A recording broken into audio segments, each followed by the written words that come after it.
All right, let's rock this place. Okay, we'd love for you to join us in this next song. Yes, please join. It is called I Am the Spirit of the Atman. Yes. And Atman is the oversoul or the source. So you are a spirit of God. That's what you're singing. Please I join can us in sing singing that. I Am Spirit of the Atman.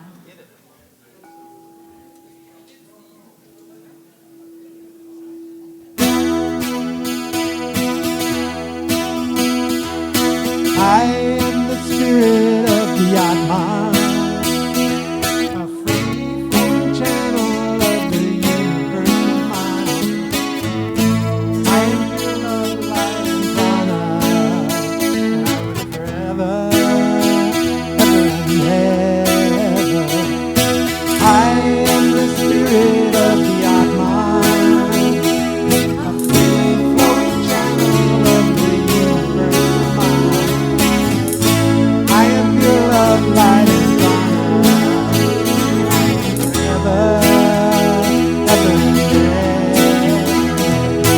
I am the spirit of the Atman, a free-flowing channel of the universal mind.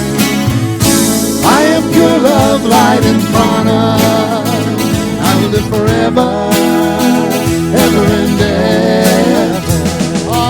I am the spirit of the Atman, a free-flowing channel of the universal mind.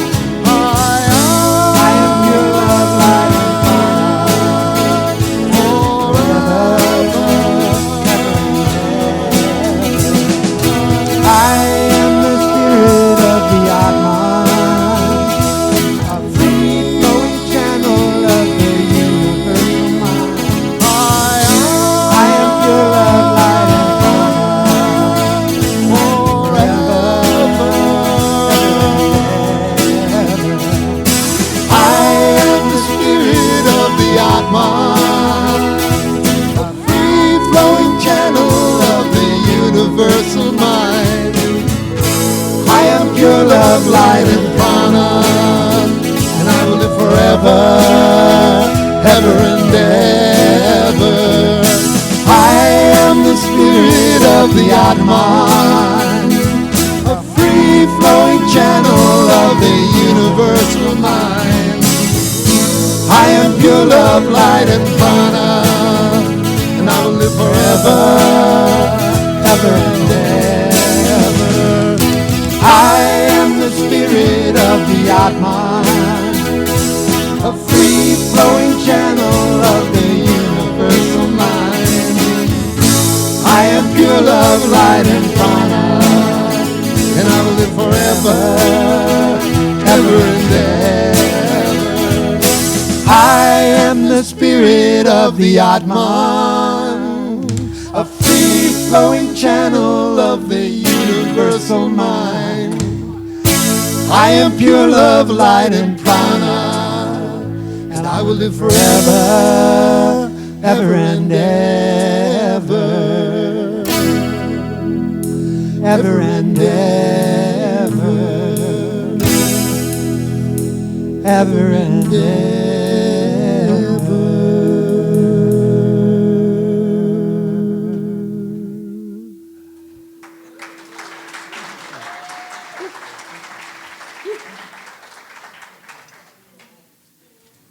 That was beautiful. Did you all write that song? Yes. Wow, that was a really beautiful song. Thank you. Well, yes, of course. Wrote it down. The great I wrote it. I'd like to invite forward Kausi Raman, who's going to begin us with an invocation for Ganesha. Come on forward. And going to light our interfaith candle. We've got a little, this is a Ganesh that is on my altar at home. Oh no. How about that?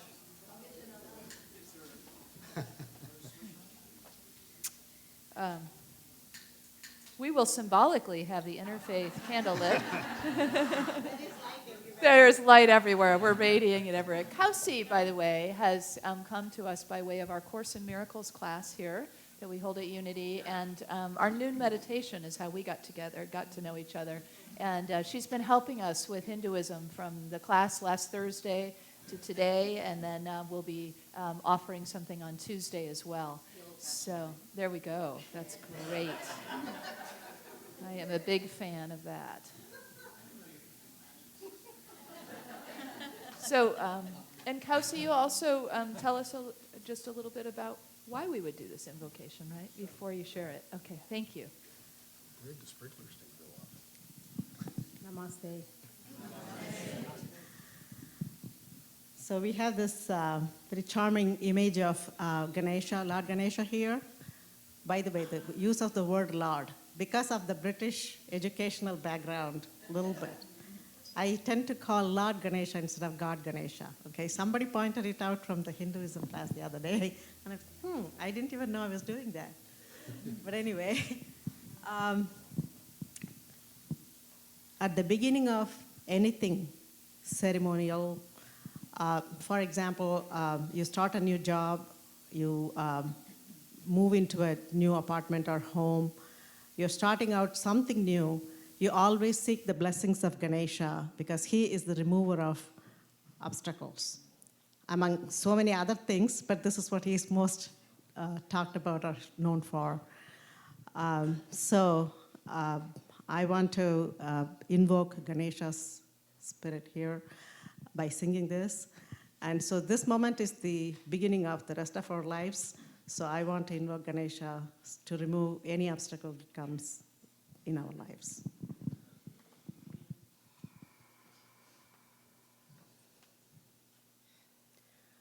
Om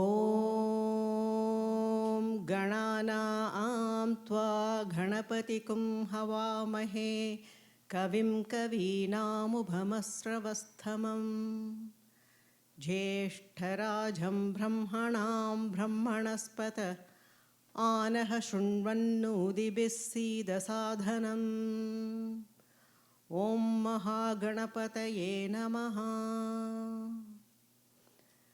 Om Gananaam Tva Ganapatikum Havamahe कविं कवीनामुभमस्रवस्तमम् ज्येष्ठराजं ब्रह्मणां ब्रह्मणस्पत आनः शृण्वन्नोदिभिः सीदसाधनम् ॐ महागणपतये नमः.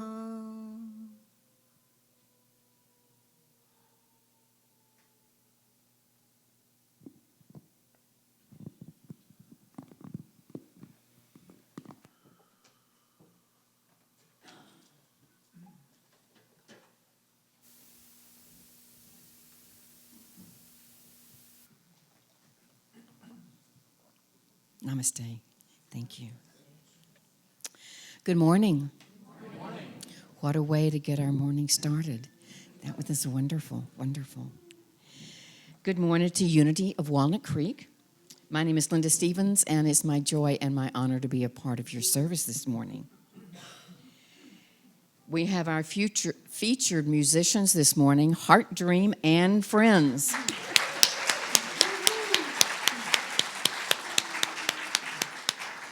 It's so nice to have your own community being up here and part of our service. So we're glad that you're part of our community and that you're such wonderful musicians. Thank you. Now I invite you to turn off your cell phones so that we can enjoy this sacred time together. And as you're doing that, let's turn around and wave to our folks at home. Good morning.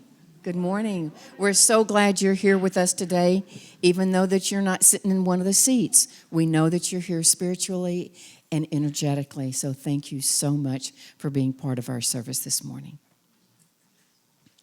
Unity is a positive path for spiritual living. Our vision at Unity of Walnut Creek is we envision a spiritually awakened world where all life thrives in conscious oneness.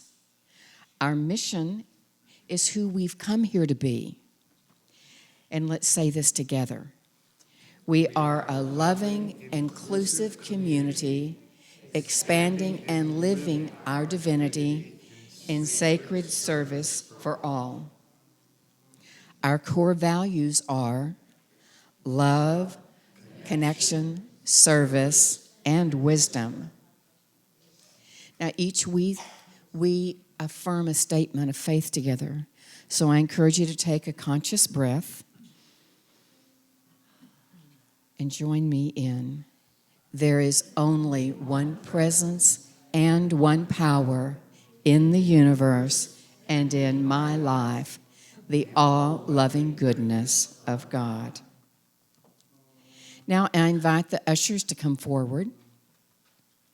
And if you're here with us for the first time, I'd like to be the first one to welcome you to Unity of Walnut Creek. We hope you'll choose to stay and meet some of us out on the patio after service. So if you're comfortable, I invite you to raise your hand so that one of our ushers can bring you a packet of information. And of course, if you prefer, you could pick one up on our patio after service. Now, inside that packet of information, there's a connection card. And if you'd please fill that out and take it to the bookstore, we have a welcome gift for you. Once again, welcome to Unity. For everyone else, there's a connection card in the seat pocket in front of you. With this card, you can submit a prayer request, or you can also share feedback and request information on this card. Please place the card in the basket with the offering at the end of service. Now is our chance to tell our neighbors good morning. So if you'd stand up and shake somebody's hand or give them a hug and tell your neighbors good morning.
are all filled with light, and we are the only.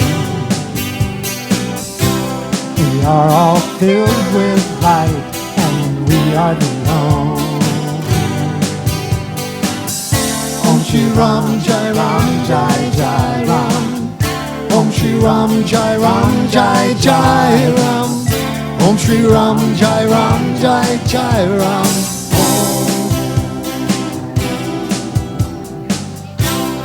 We are all filled with love, and we are the only. We are all filled with love, and we are the only.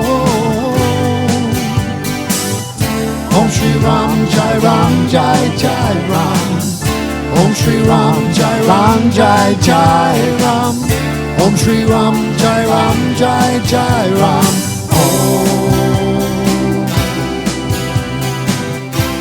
We are all filled with love, and we are the only. We are all filled with love, and we are the only.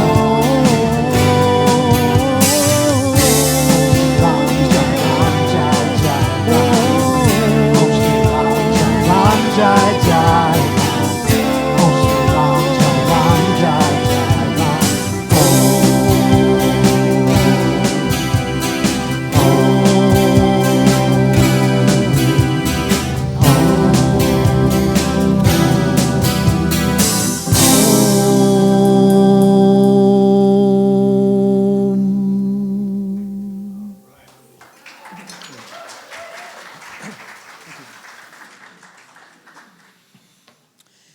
Boy, do we have a lot going on at Unity of Walnut Creek. No different than most of the time, but it seems like there's a little bit more right now. Today, please join us for a special showing of the film, Wake Up and Be Loved. This film is about one of our congregants, hi Mario, who is on a mission to show us how to live in gratitude and focus on what's good in life. This Tuesday evening, you're invited to join Reverend Richard Carlini, a senior Unity minister at the Death Cafe. This is a casual session that is open to all. There's no agenda, no objectives, nor themes, and it's not a grief support group or a counseling session. What we'll do is drink tea, eat cake, that's the Unity way, and participate in a guided discussion aimed at increasing our awareness of death to help us make more out of life. Absolutely. Join us next Sunday after the second service for a groundbreaking ceremony for our very own labyrinth. Yes. Yes. Will we have anybody special helping us do a dedication or anything? Moi? Okay, Miss Wah, but I'm sure later on we might have some other helpers. Lauren will be here for the dedication when it's done. Okay, Lauren Artress, who has come here. I hope you guys have heard her talk. She talks all over the world. She started the Labyrinth at Grace Cathedral, and she's written many, many books on the Labyrinth and what it is spiritually. So she'll be here for our dedication. But come and help us get it kicked off next week. There will be a brief and prayerful and joyful celebration to launch Labyrinth. It's an exciting project that will bless our entire community. Please sign up on the patio to get involved in the hands-on creation of Labyrinth. Unity's mission is to be a loving and inclusive community. So on March 1, we are offering a workshop that will help us increase our awareness and skills of being inclusive. And it's called the Evolving to Inclusivity Workshop, which will focus on authentic speech, communication, and connection, and will provide tools to help you learn to break the repetitive cycle of complicit silence. Now, when I read that, I went, how many times in my life have I participated with complicit silence? So I'm really looking forward to this. I think this is going to be great. Now, I'd like to invite the president of our board, Diana, up.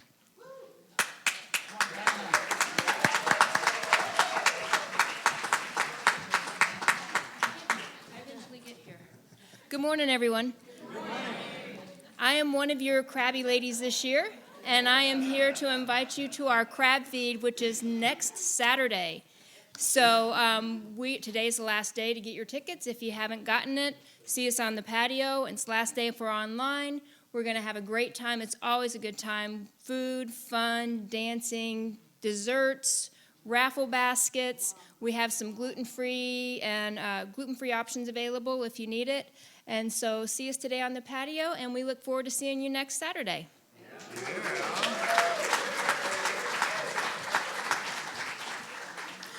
If you have not been to one of Unity's crab feeds, you've really missed out.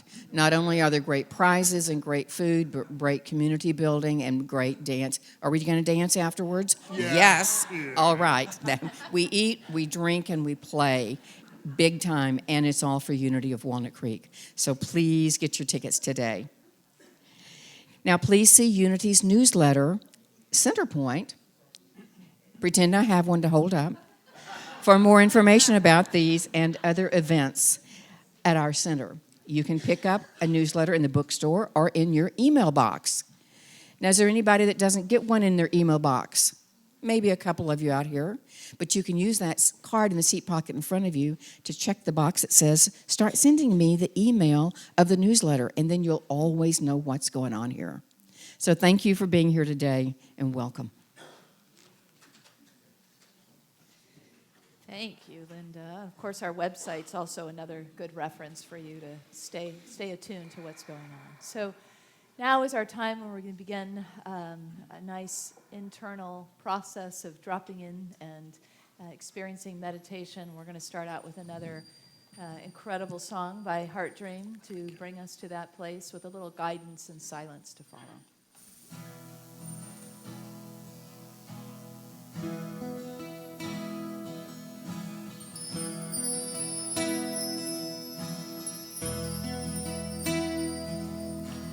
I can hear you calling me home.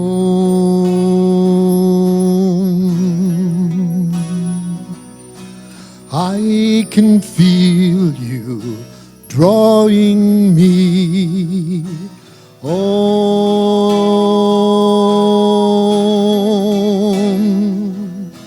Here now in this quiet space, bathed within your golden grace, everything's in perfect place. Home.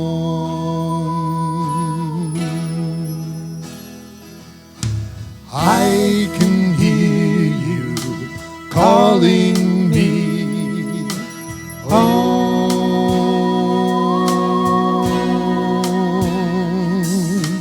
I can feel you drawing me home.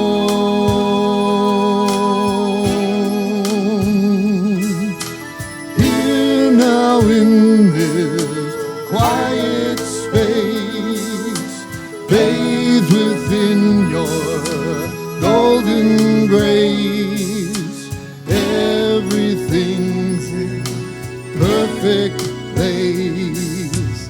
Home.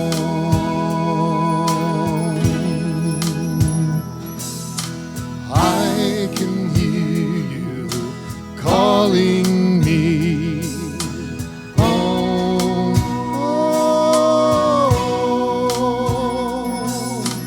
I can feel you drawing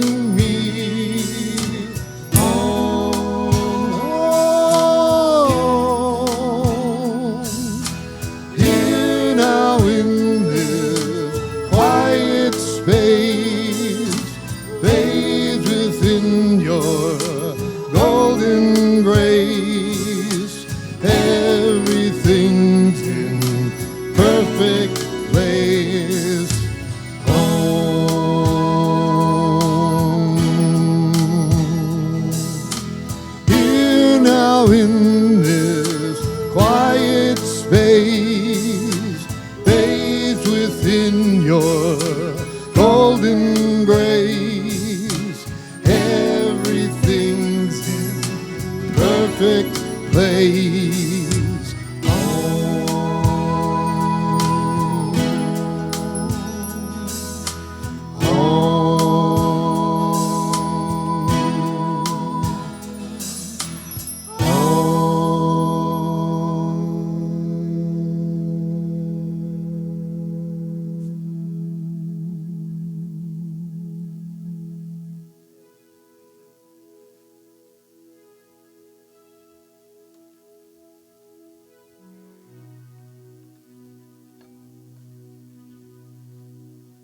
Om is known as the universal sound for God.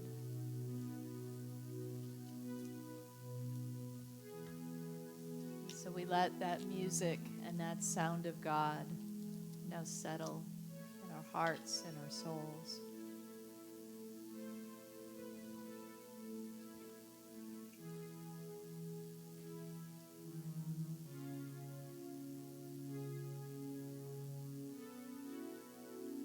When we get still like this, we become aware of that constant call. The call of Spirit to bring us home. The call to awaken from the dream of the outer world to this deep, harmonious paradise of the inner world. And then to make the inner and the outer harmonize.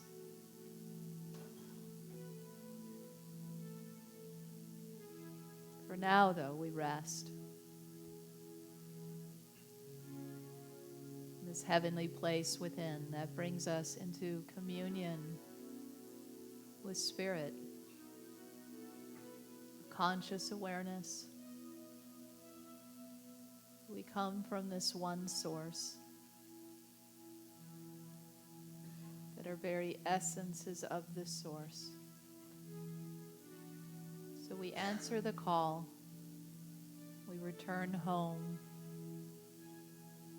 we remember this is who I am in the silence.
even as we begin to prepare to open our eyes and come back into the active space of life, we carry with us this anchoring, this knowing, this sense of the one that we are completely merged with in reality.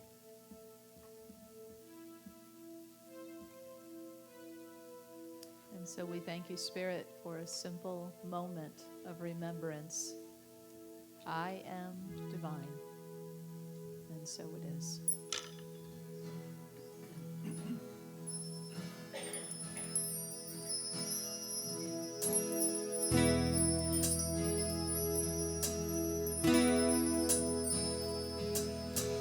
Here now in his quiet space, bathed within your golden grace, everything's in perfect place.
When you surrender,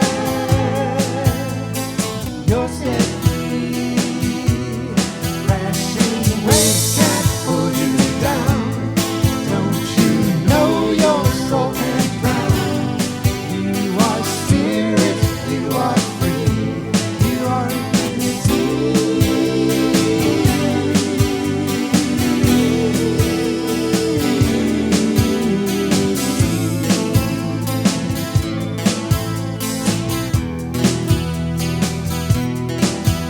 When you give up on dreaming, there's not such in your mind.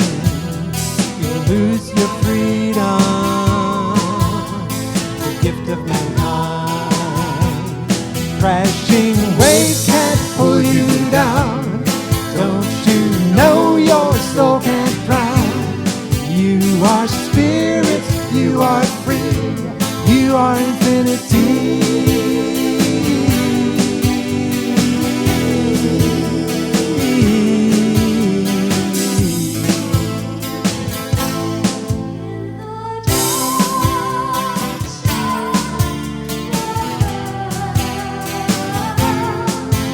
Where infinite rainbows swirl, diamonds in crystal sand, truth flowing through your heart.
soul expand, awakening now. You understand, crashing waves can't pull you down. Don't you know your soul can fly? You are spirit, you are free, you are infinity.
Do you feel like you just went on a journey? That's kind of how I feel.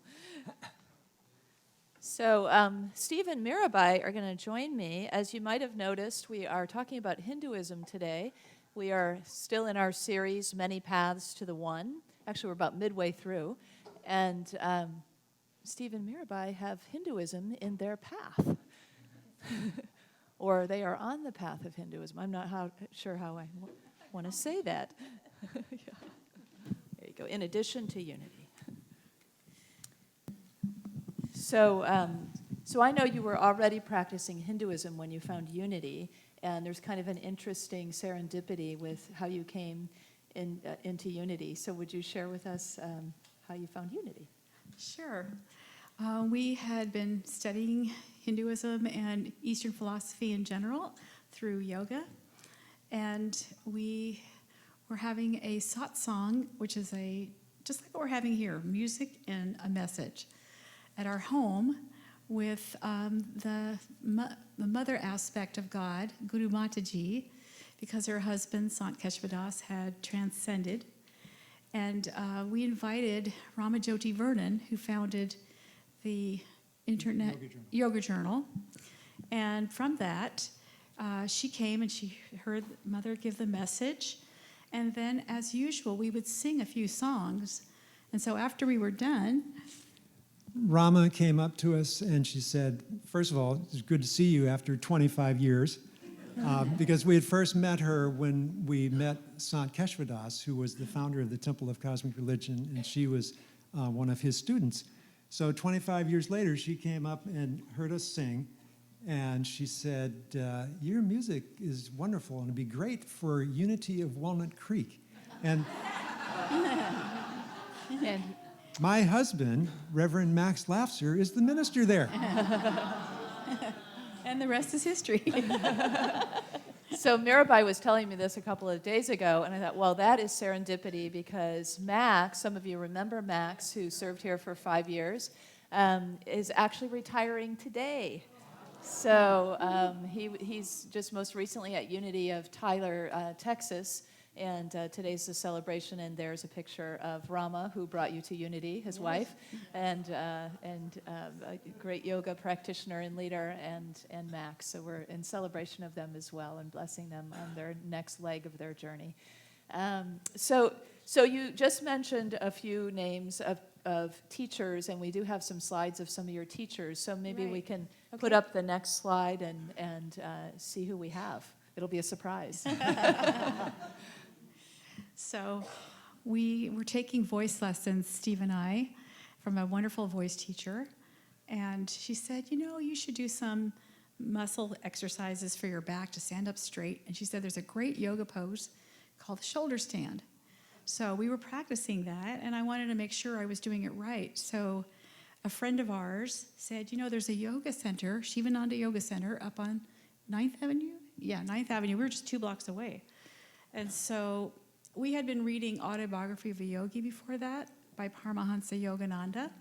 And so when I walked in, they were talking about his book. And I thought, wow, what a coincidence, you know, because things happen for a reason. So I stayed and listened to the talk, and then I got some instruction.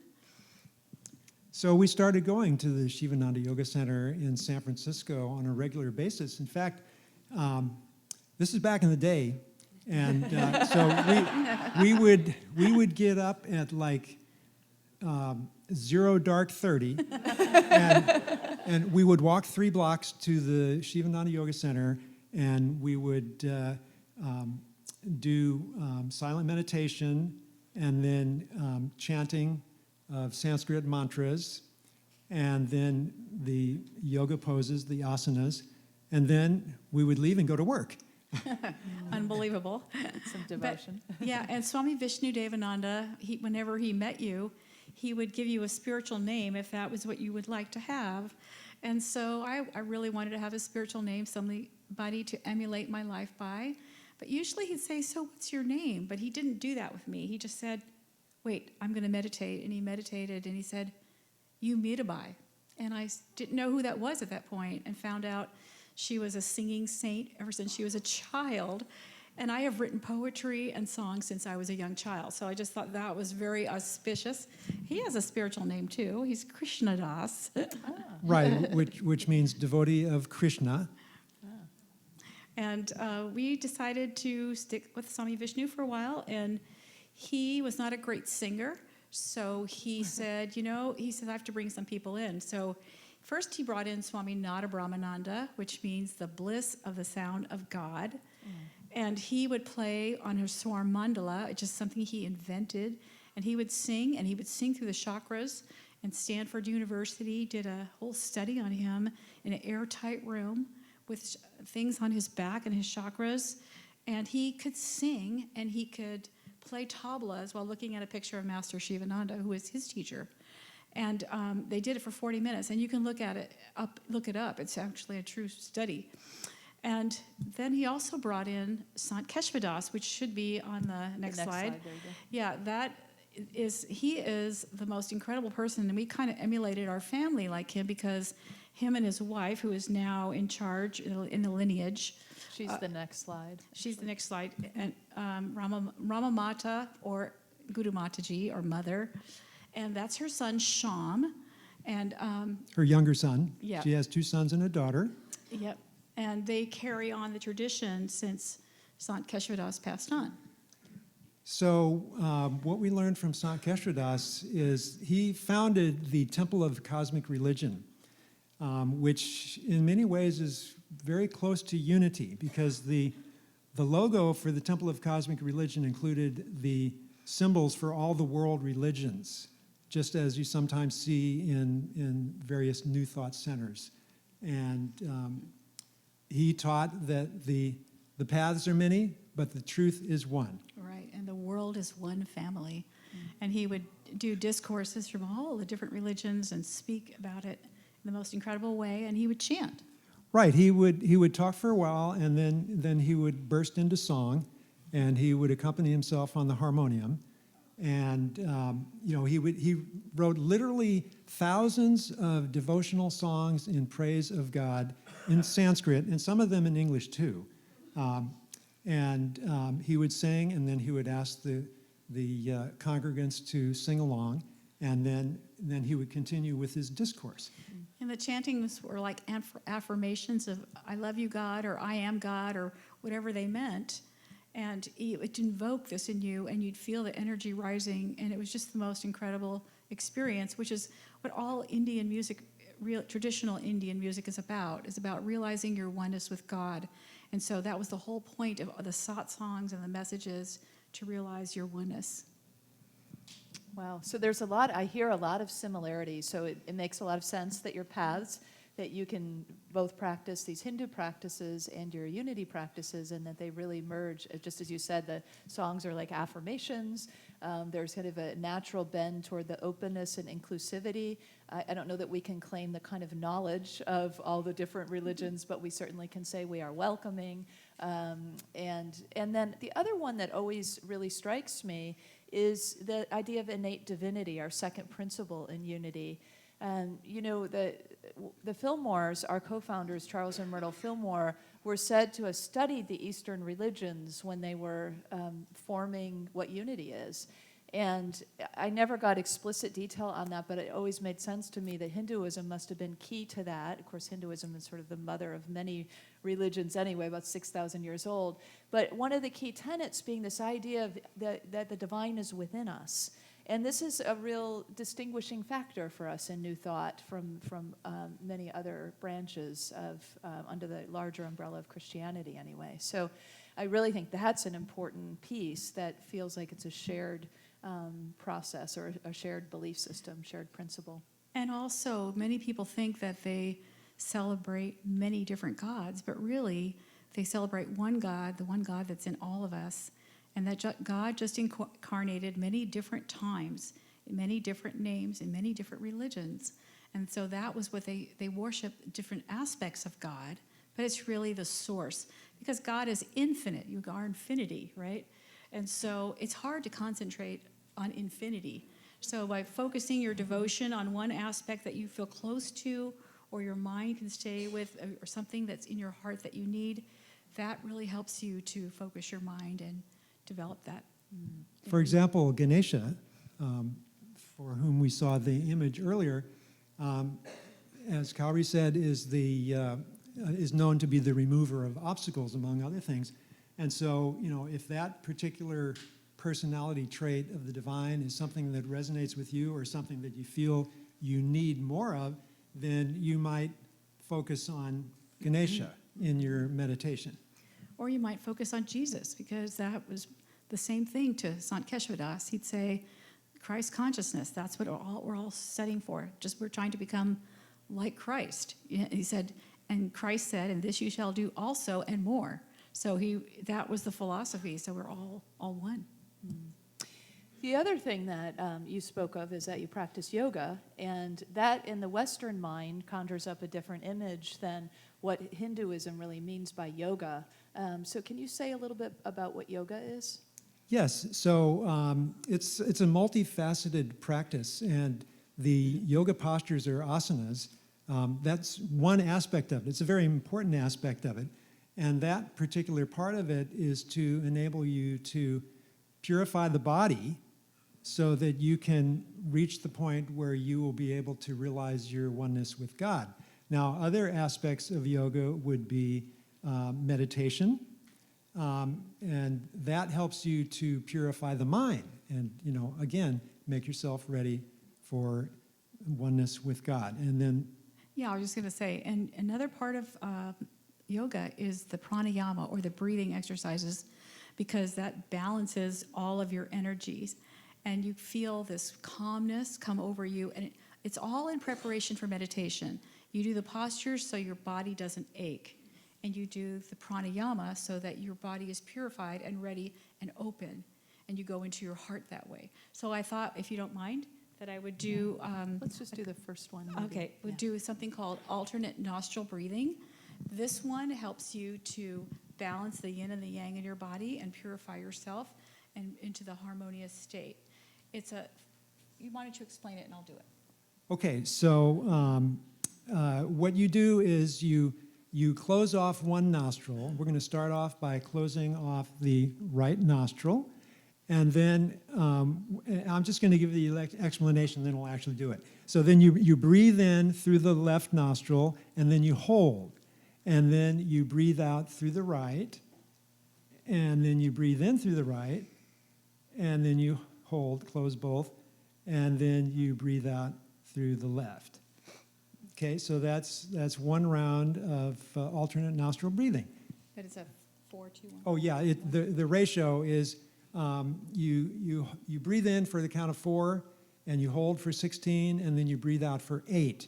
and whatever speed is comfortable for you as you begin the practice. So we're going to do it. 1-4-2 ratio. We're not going to hold for too long.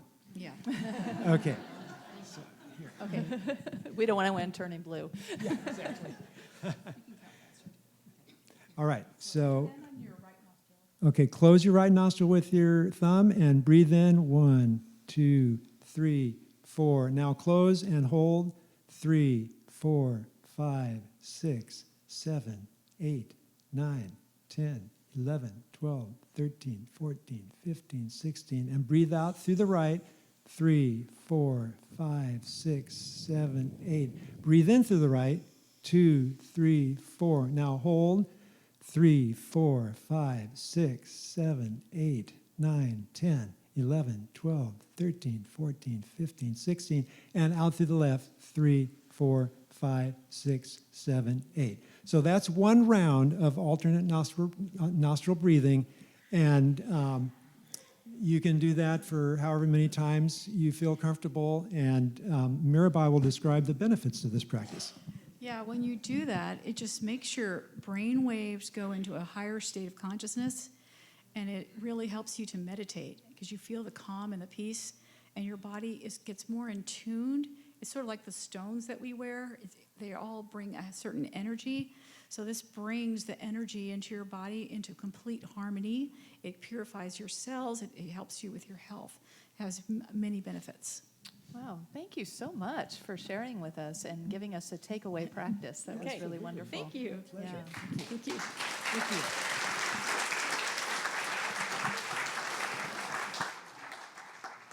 I know we are all very grateful that Rama introduced Heart Dream to Unity, aren't we?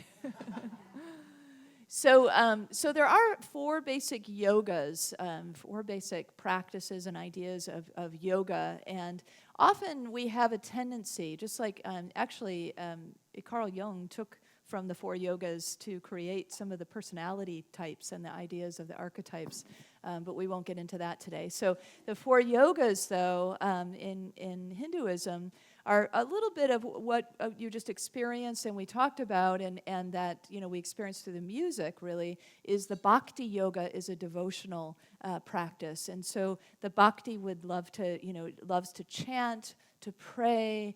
It's for the love of God. It's the worship of God. It's the love of God. It's the opening Ganesha chant would be like a very bhakti kind of practice. And so the bhakti, the one who practices bhakti yoga, one way that it's said, there's a Hindu saying that says, I want to taste the sugar, but I don't want to be the sugar. And so for the bhakti, it's like the allness of God, right? The essence of God, but not so much of the focus of the innate divinity, more in the worship of God. So we all kind of have these pieces and parts, just like anything else, where we might harmonize the paths, but we'll find one that's really like, oh, that's our leaning, And so the second one might be one that a lot of us can identify with in the West, is the idea of karma yoga. Karma yoga is action. And so that's a very Western, right? We're always in action. It's about work and service and doing, basically. And so you can do a lot of work and service and action and not have it have that spiritual weight, right? But in karma yoga, it does have that spiritual weight. It does have that intentionality. And so your actions, your service, all have that kind of sense of this is why I'm doing it, right? That it's always about self-realization. That's always all the yoga paths seem to be bringing us to that ideal. But essentially, karma yoga then is the action, the movement. The key for karma yoga, the key thing that we want to learn is to act without attachment. That's a tough one, right? And so when we do something that is less desirable, a little bit easier for us to not have attachment to that. But when we have attachment to what we're creating and what we're doing, and we want it to turn out a certain way, and we're doing that kind of grasping, that's what we want to learn not to do in karma yoga. To act for the giving over to spirit, to act for the love of service, to act, from that basis. So meditation can be a real balancer for karma yoga practitioners. The third one is Raja Yoga, and this one is really geared very well to the one who has sort of an experimental kind of bend, somebody who wants to meditate as a practice of seeing what happens, basically. So it can be very disciplined, a lot of self-control. When Charles Fillmore first was introduced to some of the ideas of learning about the divinity within, he said himself that he took kind of a cold and calculated approach. You know, he was very skeptical. He was a businessman. He's like, okay, well, I'll just sit down and I'll be in meditation and I'll just see what happens. And so he just kept his experiment up time after time after time until he started to feel and experience and have a sense of that presence. So if you have that kind of more skeptical or experimental kind of scientific mind, that Raja Yoga practice that has real discipline in it may really appeal to you. And then the last one is Jnana Yoga, which is more about knowledge, more the philosopher, the one who likes to reflect, to inquire within. So Jnana Yoga has that kind of bend to it. And I'm just going to go ahead and invite Kausi up right now because that's the one that she identifies the most with, and I'd rather hear from her than have you hear about it from me. The real deal, right?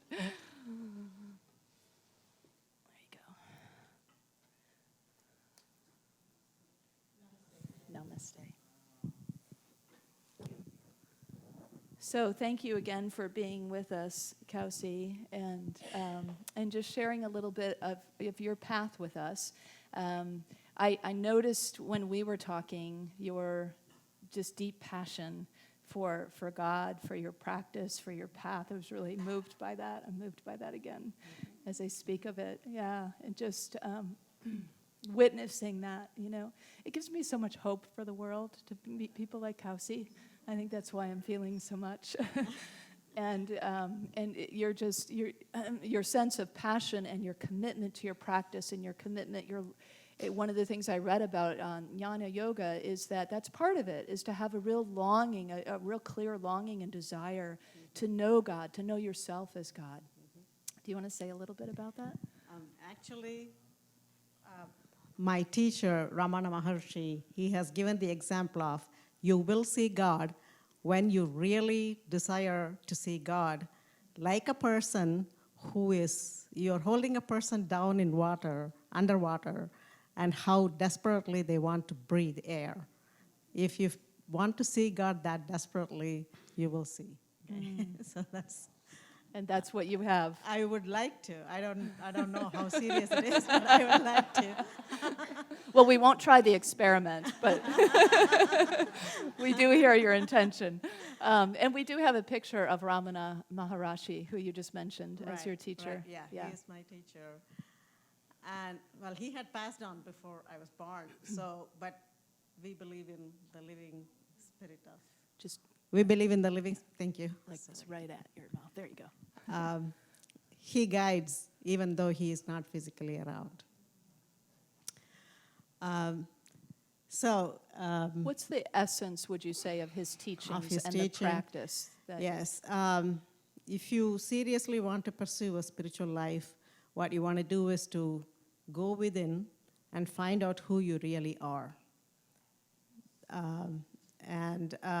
So who am I is something that he, I hate to use the word popularized because he didn't care to popularize anything or blame anything, but he taught about who am I, or that you go in and you ask yourself, who am I? And then wait for the answer, and then you will be revealed. Reality, or like truth, or the divinity, or the sacred will shine within. As you do it more and more, you will see reality. You will get to know reality. So it's really kind of a self-inquiry process of meditation. It is. It is very much, yes. Yeah.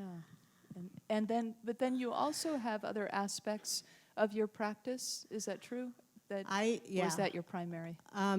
The 4 yogas, it's difficult to be, like one of them can be dominant, but the others will also be present. It's difficult to isolate one and you're that kind of practicing that yoga. So we all do action. So we are all beginning or budding karma yogis in a way. We may not be offering the fruit of the action to God yet, but we all are doing karma. Same thing with bhakti. There are times when you really thinking unity, but there are times when you see the other because you're rushing to help them or you're rushing to, or whatever. You see them as the other. And Raja, of course, we are all into meditation. We know that that's helps very much in continuing with the spiritual path. And then Jnana Yoga, I think we have that in us already.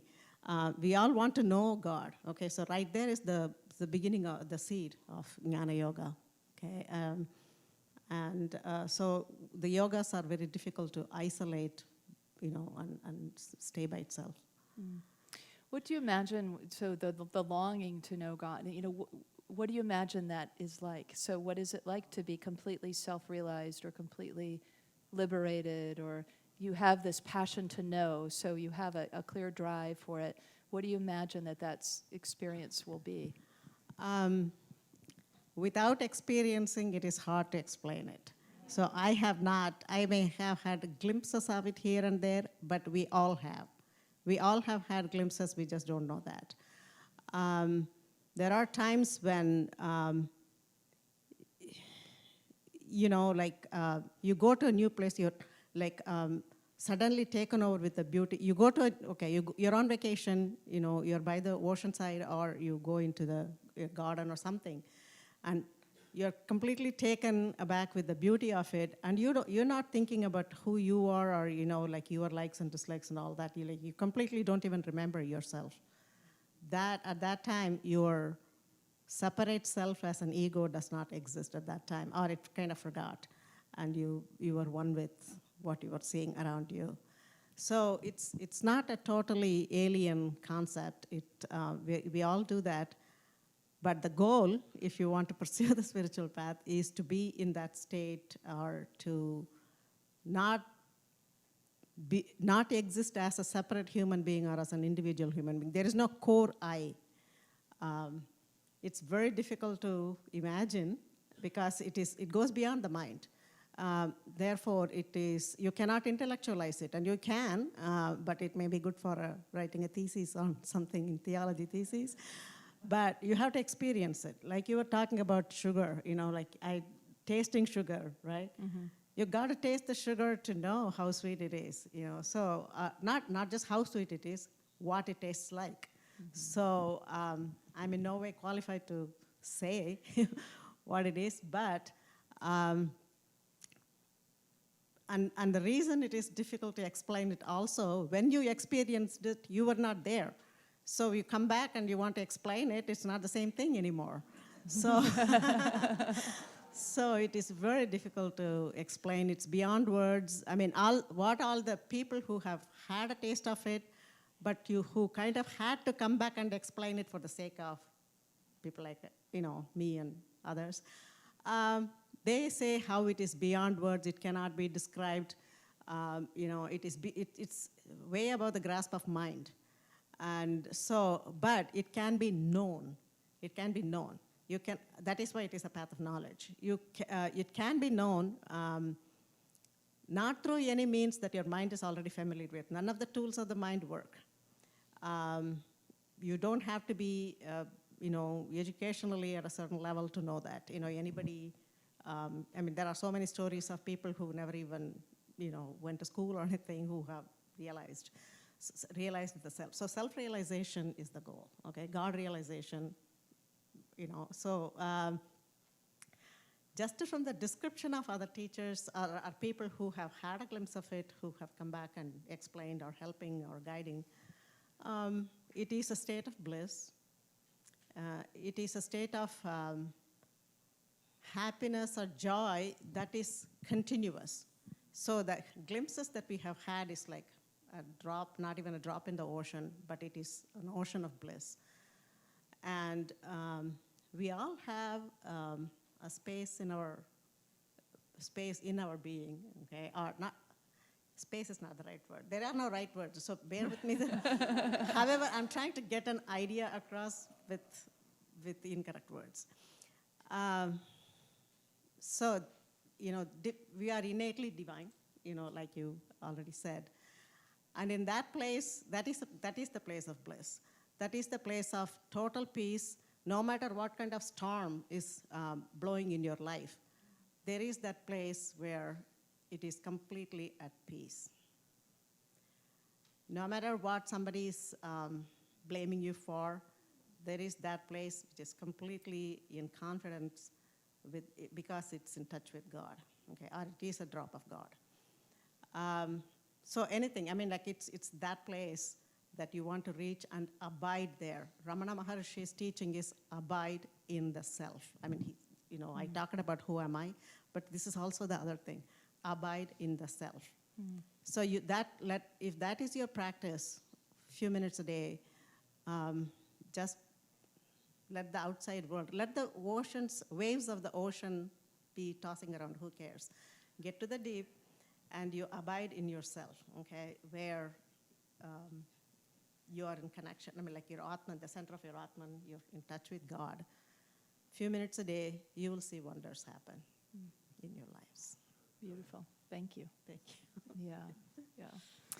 So I think the inspiration for today for all of us is to have some, rediscovering of our intent. What is our intent on this spiritual journey? What is our desire? And then what is our commitment? What practices will we recommit to or commit to going forward, so we can come a little deeper into that understanding, this realization of self that Hinduism is all about. And we've seen some of the nice connections with Unity, thanks to our friends illuminating it today.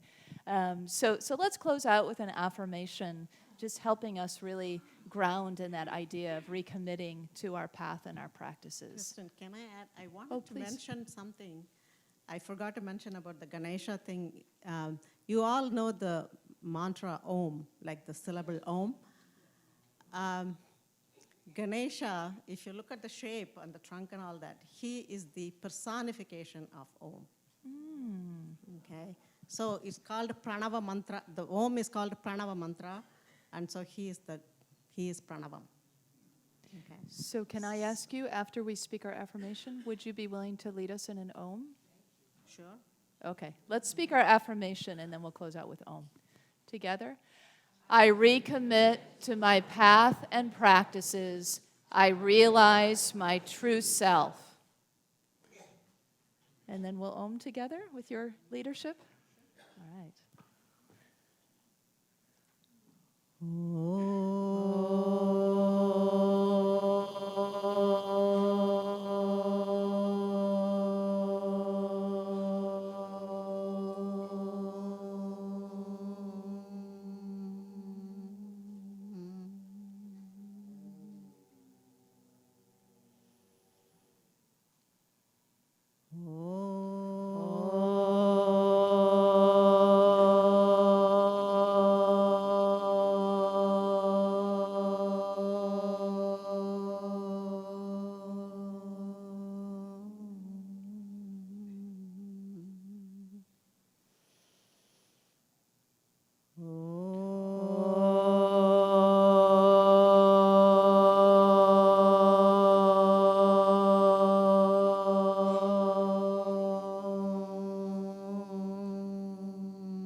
If you want to experience more of Kausi, she'll be doing a full satsang on Tuesday night at 7 o'clock. So come join us here. Thank you.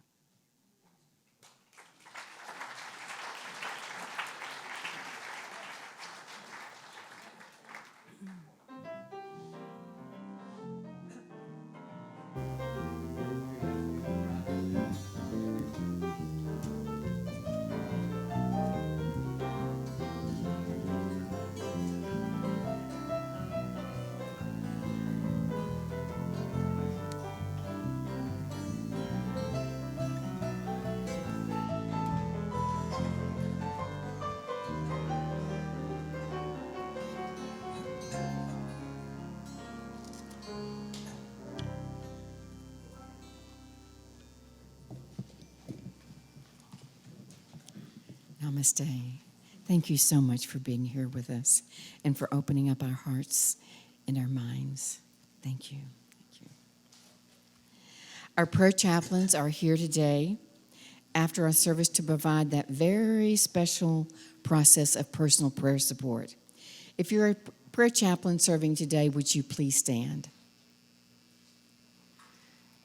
Wonderful. Thank you guys so much. Thank you, thank you, thank you. Whether you have a joy or a concern on your heart today, praying with one of our prayer chaplains is a very precious way and powerful opportunity to have your intentions raised up in consciousness. Now let's open our hearts to the practice of giving. I invite you to pair your gifts and align with the universal law of circulation, which is, as we give, so shall we receive. Because we already know that in truth, there's no lack and there's no limitation. Abundance is already our true nature. For your convenience, there's a variety of ways to give to our community. One of them is to download the app called Give, G-Y-V-E. And I did that a few weeks ago, and it's really easy. I couldn't believe it. And if that's not your deal, then look in the seat back in front of you. There's an envelope that you can use, and there's also a connection card, so please fill that out. And those of you at home, we don't forget you. You know that. So on the donate button on the Watch Live page, or you can also use the Give app. And thank you for supporting our community. Now I invite you to take your tithes and your love offerings in your hands and repeat our affirmation with me. Divine love, one with me, blesses and multiplies all that I am, all that I have, all that I give, and all that I receive. I am joy-filled and grateful. Thank you for being here today.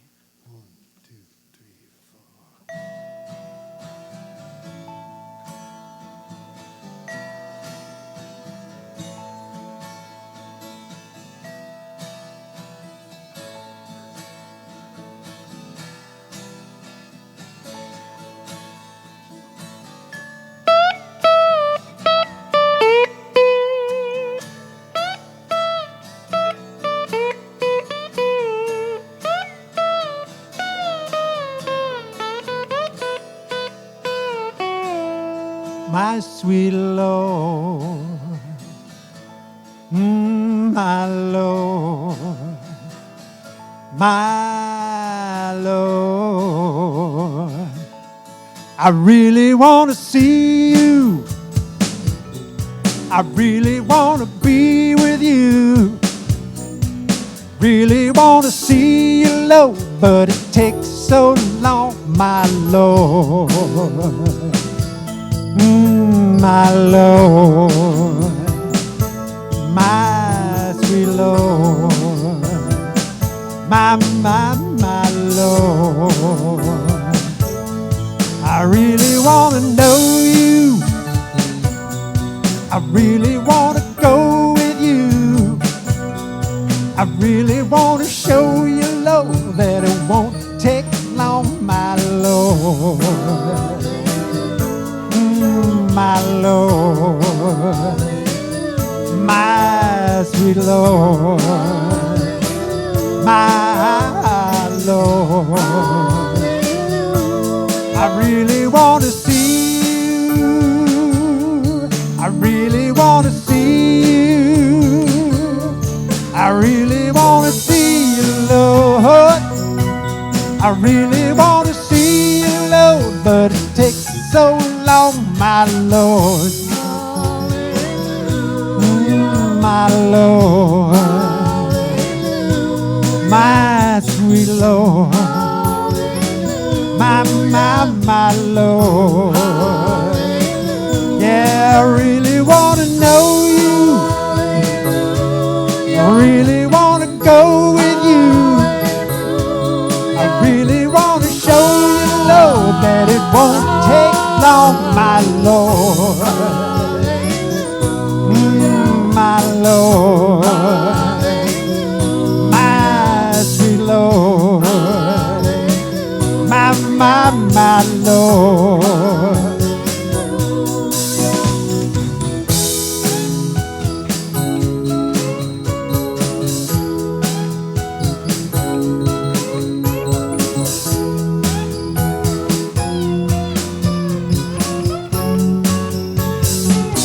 Oh, my Lord, my sweet Lord, my Lord, my Lord. Yeah, I really want to see you, really want to be with you, really want to see you, Lord, but it's been so long, my Lord, my Lord, my Lord, my sweet Lord, my Lord. My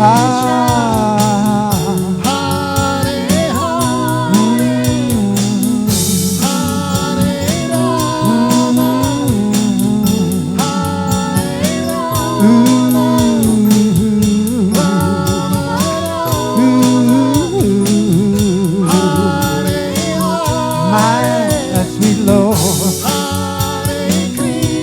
my sweet Lord, my Lord, my Lord, my sweet Lord.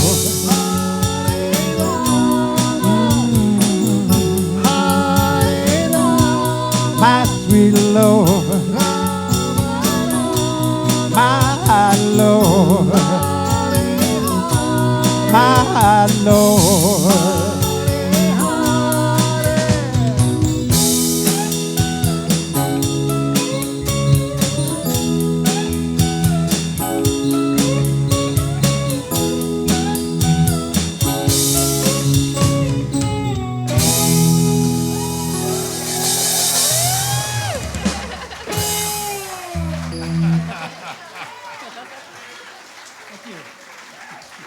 Thank you, George Harrison.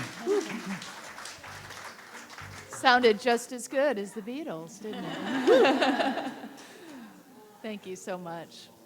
Oh, and also, if you want to know about Hare Krishnas, John spent a little time with the Hare Krishnas, so come see him. All right. And the children are learning today about Sikhism, an offshoot of Hinduism, and they're having so much fun doing that. They're not coming in today, so let's bless our gifts, give thanks for our yoga paths, our recommitment to our paths and our practices, and our thanksgiving for all those who continue to bless us during this service.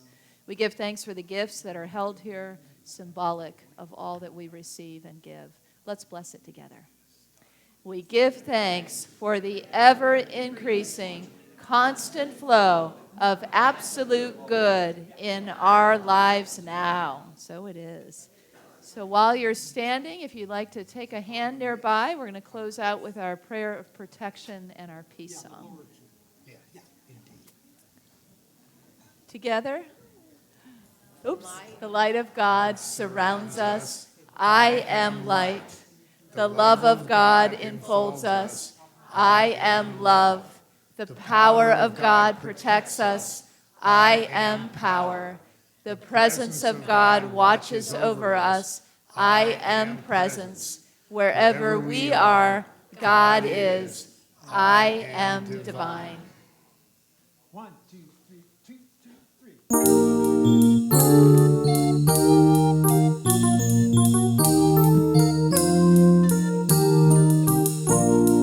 Let there be peace on earth, and let it begin with me.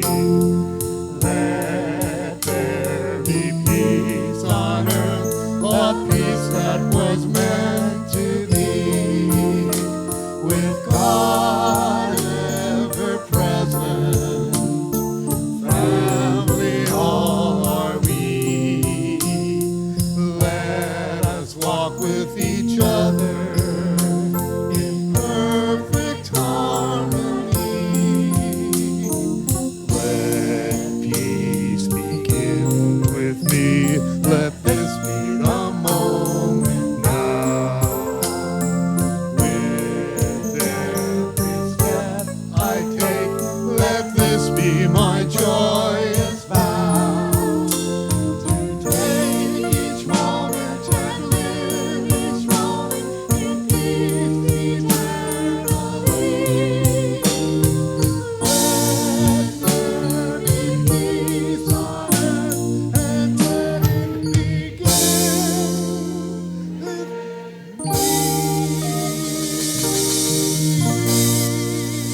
You are the love and the light and the peace on earth. So let your light shine, have fun, and spread joy.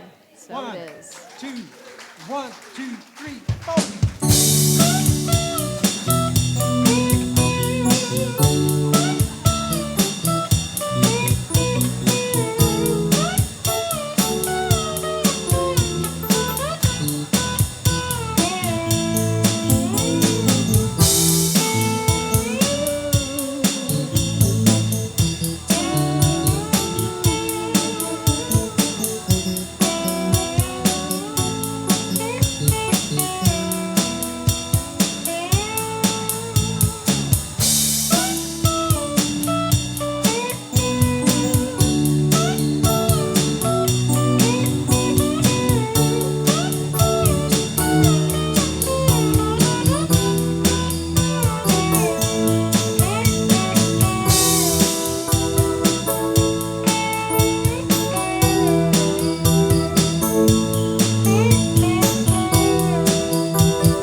Woo.